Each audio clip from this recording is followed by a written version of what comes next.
Hello friends, this is the last part of the chapter.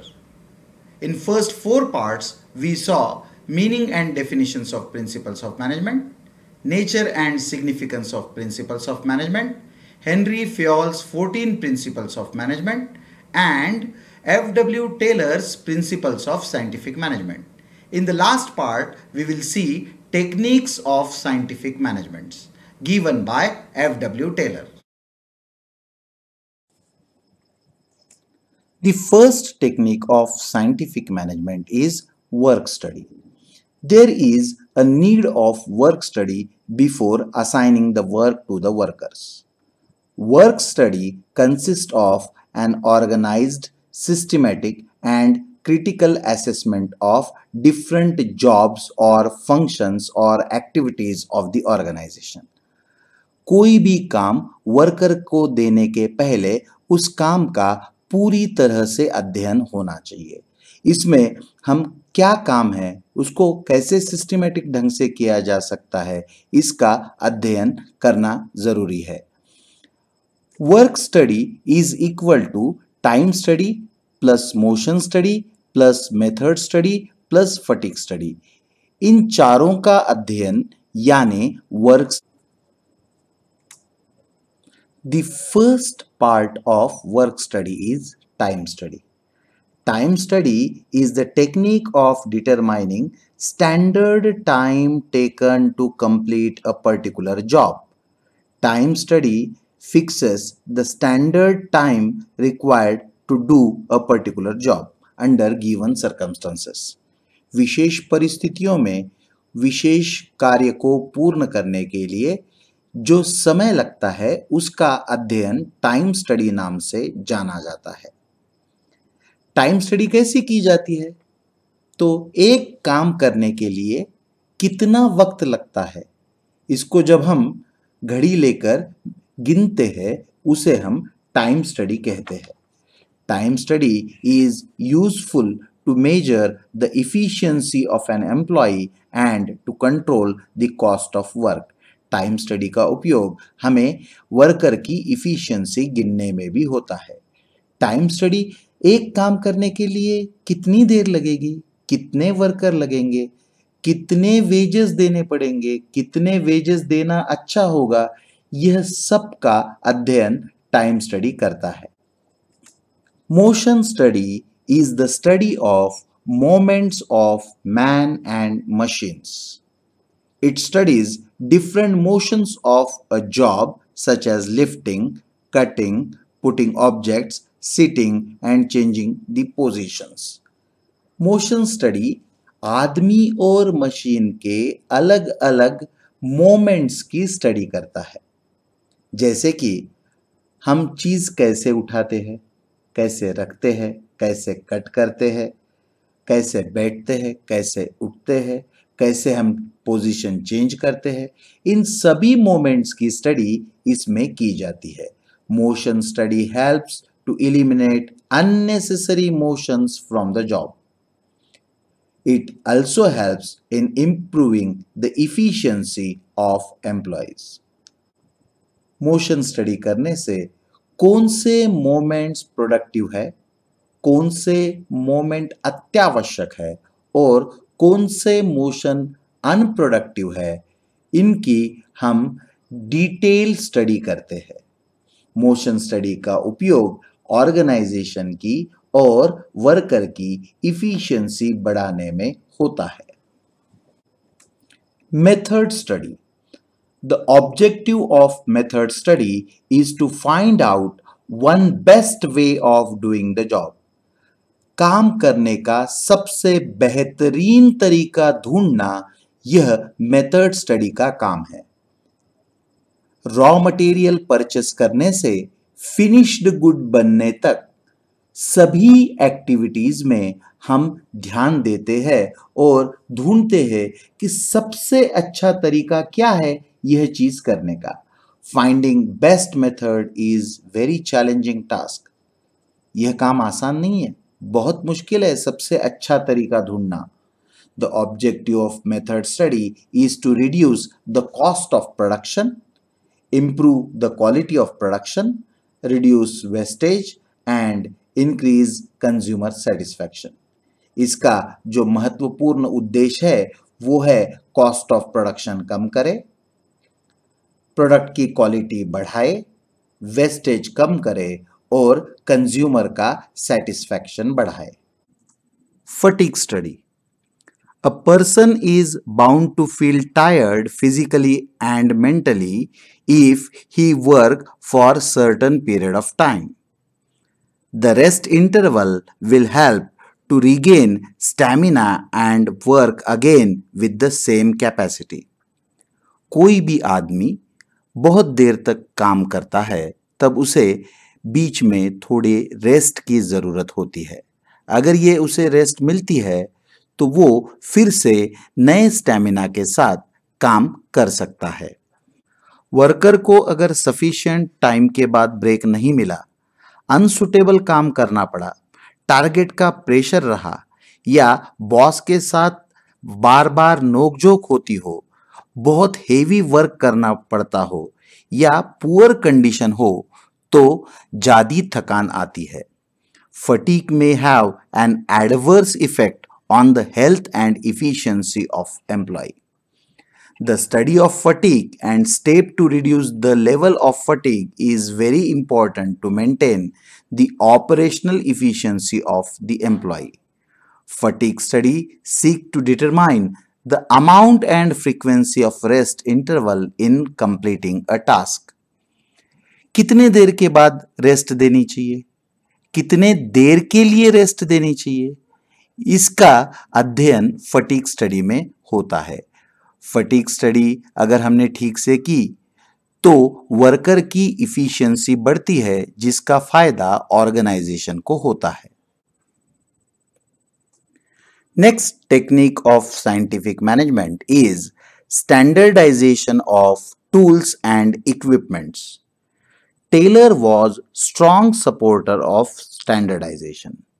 Standardization means the process of setting standards for every business activity. He conducted many experiments and developed standard tools and equipment. Scientific methods are used to analyze method of production. Standardization helps to reduce wastage of material, cost of production, fatigue among the workers, and it improves quality of work. Taylor standardisation का supporter था। Taylor कहता था कि standardisation से हम हर चीज का standard decide करते हैं जिसके वजह से उनका मेजरमेंट आसान हो। स्टैंडर्डाइजेशन की वजह से वेस्टेज कम होता है, मटेरियल का खर्चा भी कम होता है, कॉस्ट ऑफ प्रोडक्शन भी कम होती है, वर्कर में जो थकान है उसमें भी कमी आती है और क्वालिटी ऑफ प्रोडक्शन बढ़ता है। Next technique of scientific management is scientific task setting. Taylor emphasized the need for fixing fair day's work. Scientific work setting is important to prevent the employees from doing work much below their capacity. Taylor जो है वो कहता है कि एक दिन में worker ने कितना काम करना चाहिए ये हमने पहले ही डिसाइड करना चाहिए। अगर हम यह पहले डिसाइड कर लेते हैं तो उसकी वजह से एम्प्लॉय को पता होगा कि उसे दिन में कितना काम करना है और वो अपनी पूरी कैपेसिटी लगा देगा, वो अपनी कैपेसिटी से काम करेगा, अन्यथा वो पूरे कैपेसिटी से काम नहीं करेगा। By using the technique employees will complete the task according to the standard given and management can keep proper control on optimum utilization of resources. इस टेक्निक की वजह से वर्कर भी अपनी पूरी कार्य क्षमता से काम करेगा और मैनेजमेंट को भी पता चलेगा कि सबसे अच्छा प्रोडक्शन कैसे और कितना हो सकता है।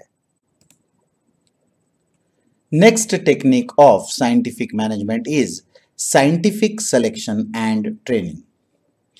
Every organization need to select right person for the right job by using scientific selection procedure. Organization need to follow rigorous selection procedure while selecting the employee. It needs to fix job specification as per the requirement. After selection, management should provide the proper training program to increase the efficiency of worker. अगर हमें हमारे organisation की उन्नति देखनी है तो हमें अच्छे एम्प्लॉयज चुनने चाहिए। ये अच्छे एम्प्लॉयज चुनने के लिए हमने रीगरस प्रोसीजर फॉलो करनी चाहिए। हमने यह नहीं देखना चाहिए कि ये मेरे पहचान का है, ये मेरा रिलेटिव है। ऐसे सिलेक्शन हम करेंगे तो कोई भी ऑर्गेनाइजेशन उन्नति नहीं कर पाएगी। सिलेक्शन होने के बाद हमें अपने एम्प्लॉयज को प्रॉपर ट्रेनिंग देनी पड़ेगी और प्रॉपर ट्रेनिंग देने से हम उनकी इफिशिएंसी बढ़ा पाएंगे। Next technique of scientific management is functional organisation. In this concept, Taylor separated planning from implementation.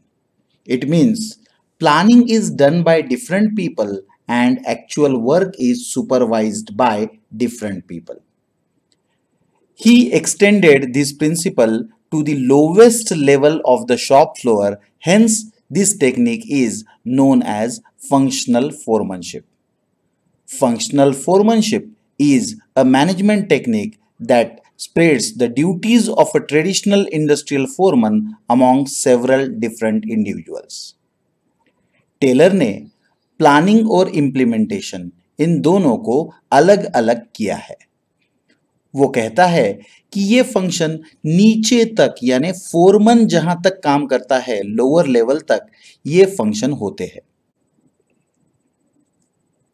The Foreman is the lowest ranking manager and the highest ranking worker.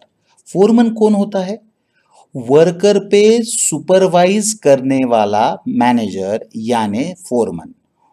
सही मायने में वो सबसे लोवेस्ट रैंक वाला manager होता है। एक अच्छा फोरमन बनने के लिए कुछ क्वालिटीज आवश्यक होती है, जैसे कि intelligence, education, tact, judgement, special knowledge, energy, honesty and good health. ये सभी क्वालिटीज एक आदमी में मिलना संभव नहीं है। उसलिए टेलर ने 8 स्पेशलिस्ट का प्रावधान किया है। ये स्पेशलिस्ट अपने अपने क्वालिटीज के अनुसार काम करते हैं। इन स्पेशलिस्ट को और 2 भागों में बांटा गया है, 4 प्लानिंग वाले और 4 एग्जीक्यूशन वाले। Out of these 8 foremans, 4 are assigned the planning work. These are instruction card clerk, route clerk, time and cost clerk, and disciplinarian. Instruction card clerk का काम क्या है? तो वो इंस्ट्रक्शंस ड्राफ्ट करता है वर्कर के लिए और उन्हें अपना काम क्या है वह समझाता है। रूट क्लर्क का काम है कि वो काम का सीक्वेंस लगा कर दे और मटेरियल कैसा प्रोसेस होने वाला है यह डिसाइड करे। टाइम एंड कॉस्ट क्लर्क का काम है कि वो टाइम एंड कॉस्ट शीट बनाए। फिर है डिसिप्लिनेरियन, जिसका काम है कि रूल्स एंड रेगुलेशन बनाए और यह सुनिश्चित करे कि रूल्स और रेगुलेशन फॉलो हो रहे हैं। Taylor divided production or execution activities in 4 foremans. These are speed boss, gang boss, repair boss and inspector. Speed boss का काम क्या है? तो काम समय पर हो और कम से कम देरी हो यह सुनिश्चित करना। गैंग बॉस का काम है कि मटेरियल, मशीन्स और टूल्स वर्कर्स को सही जगह पर सही वक्त सही मात्रा में मिले यह सुनिश्चित करना। रिपेयर्स बॉस का काम है कि मशीन्स और टूल्स अच्छे ढंग से चले यह सुनिश्चित करना और इंस्पेक्टर का काम है कि स्टैंडर्ड और क्वालिटी यह दोनों मेंटेन हो रहे हैं क्या, यह सुनिश्चित करना।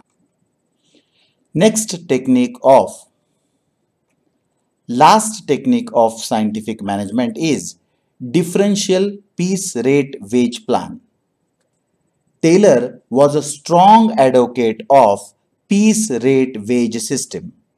He wanted to differentiate between efficient and inefficient workers. Taylor कहता है कि हमने एक दिन में कितनी चीजें बनानी चाहिए इसका एक स्टैंडर्ड सेट करना चाहिए और हमने देखना चाहिए कि वर्कर वो स्टैंडर्ड अचीव कर रहे हैं या नहीं। जो वर्कर ये स्टैंडर्ड अचीव करेंगे उन्हें वो इफिशिएंट मानता है और जो नहीं करते उन्हें वो इनइफिशिएंट मानता है। He wanted to reward efficient workers. He believed that it will motivate the inefficient workers. Taylor suggested that those who are working as per the standard, they should get higher wage rate, and those who are not working as per standard, they should get reduced wage rate, so that these inefficient workers will be motivated to work as per the standard. FW Taylor की piece rate system समझने के लिए हम एक example लेते हैं। एक ईंट का कारखाना था। इस कारखाने में 3 दोस्त काम करते थे, जॉन, जॉनी और जनार्दन। इनको एक ईंट बनाने के लिए 5 रुपए मिलते थे और इनको एक दिन में स्टैंडर्ड 30 ईंटें बनाना जरूरी था। अगर जो भी वर्कर 30 ईंटें बनाता है या 30 से ज्यादा ईंटें बनाता है तो उसे 120% ऑफ पीस रेट मिलने वाला था और जो भी स्टैंडर्ड से कम यानी 30 से कम ईंटें बनाएगा उसे 80% ऑफ पीस रेट मिलने वाला था। यानी 120% ऑफ पीस रेट यानी 5 रुपए के 120% यानी 6 रुपए मिलेंगे और 80% ऑफ पीस रेट यानी 4 रुपए मिलेंगे। तो क्या हुआ,